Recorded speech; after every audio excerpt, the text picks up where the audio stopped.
Assalamu alaykum hurmatli televizor ko'ruvchilar. Uyg'ur televiziyasining kundalik xabarlarini ko'rishinglarni qarshi olamiz. Avstraliya Xitoy bilan bo'lgan kishilik huquq hamkorligiga xotim bergan. 4-navbatlik strategiya muhokama yig'ini Gollandiyada ochildi. Misr prezidenti Sisi Germaniyada namoyish bilan qarshilandi. Xitoyda ko'mirkan portlash vaqasi yuz berib, nurg'un odam o'ldi. Tövəndə dehqonlar xəbərlərimizdən təfsili məzmunları bolsun.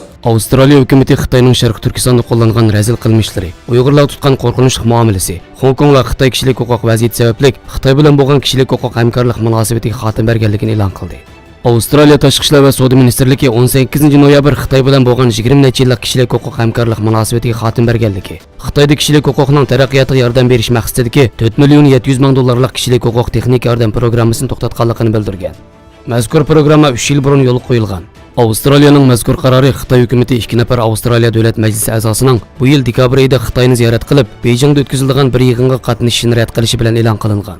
Avstraliya taratqularida Xitoyning Liberallar partiyasining Avam palata a'zosi Andrew Xasti bilan Kengash palata a'zosi James Petersonga viza berishni rad qilganligi, ularning kishilik huquq, Hong Kong va Uyg'ur masalasida Xitoyni tanqid qilganligi.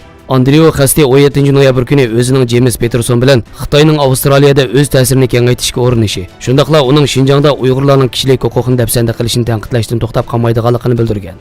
Shu kuni yana Avstraliya tashqi ishlar ministri Marisa Peyn bayonot e'lon qilib, New York vaqti gazetida e'lon qilingan Xitoyning lagerlar haqidagi maxfiy vujutidan cho'chiganligini bildirib, Avstraliyaning lagerlar haqidagi andishlarini izchil o'tirib qo'yib kelayotganligini ta'kidlab, atalmish Xinjiang haqidagi hujjatlardan xabar topganligini, sentabrda e'lon qilingan cho'chitarlik videolardan keyingi yana bir hodisa ekanligini, Avstraliyaning qarshini texnik kuchlantirganligini bildirgan.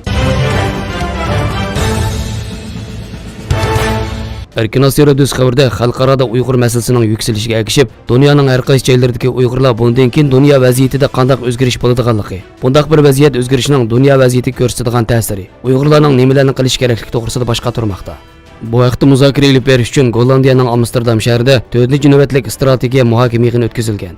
Yig'inni Anqaradagi Uyg'ur tadqiqot instituti uyushtirgan. Gollandiyadagi Yevropa Sharq Turkiston ma'rif jamiyati sahibxonlik qilgan bo'lib, Kanada, Avstraliya, Germaniya, Gollandiya, Shvetsiya va Turkiyadan bo'lib 17 mutaxassis va ba'zi cho'ng ommaviy tashkilotlarning mas'ullari ishtirok qilgan.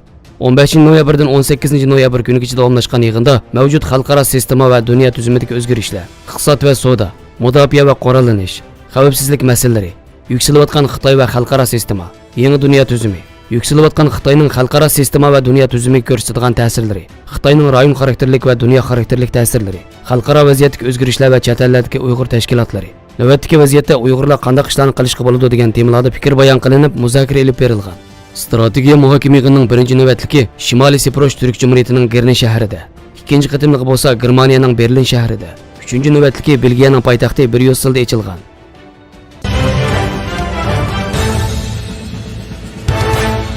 Germaniya prezidenti Frank-Walter Steinmeier Misr prezidenti Abdul Fattah Sisining ziyoratini qabul qilayotgan paytda bir guruh kishilar Bellovo saroyining oldiga to'plashib Sisiga qarshi namoyish o'tkazdi. Namoyishda diktatorning Germaniyada ziyorati bo'lishiga qarshi turmiz. Misrga erkinlik, tutqun qilingan o'quvchilar erkinlik deb yozilgan lozinka va taxtalarni ko'tarishgan namoyishchilar Sisiga qarshi shuarlarni to'lab Sisini prezident deb qabul qilmaydiganligini bildirdi. Germaniya prezidenti Frank-Walter Steinmeier bo'lsa, Sisini Bellovo saroyining darvozasida qizil gilamda qarshi oldi va axborotchilarga yepiq shaklda uchrashuv o'tkazdi. Abdul Fattah Sisi Germaniyaning G20 davlatlar guruhi navbatchi raisligi mezgilida, ya'ni 2017-yilda ishga oshirilgan Afrika davlatlari bilan hamkorlik o'rnatish harakati munosabati bilan 20-noyabr poytaxt Berlinda o'tkaziladigan nurg'un Afrika davlatlarining prezidentlari shundaqla hukumat boshliqlari qatnashadigan konferens qatnashidi ekan. Germaniya bosh ministri Angela Merkelning sahibxonligidagi bu konferensda taraqqiy topgan davlatlardagi savdo sanoatchilarining Afrikaga texmi ko'p mablag' selishini ishga oshirish nishon qilinmoqda ekan.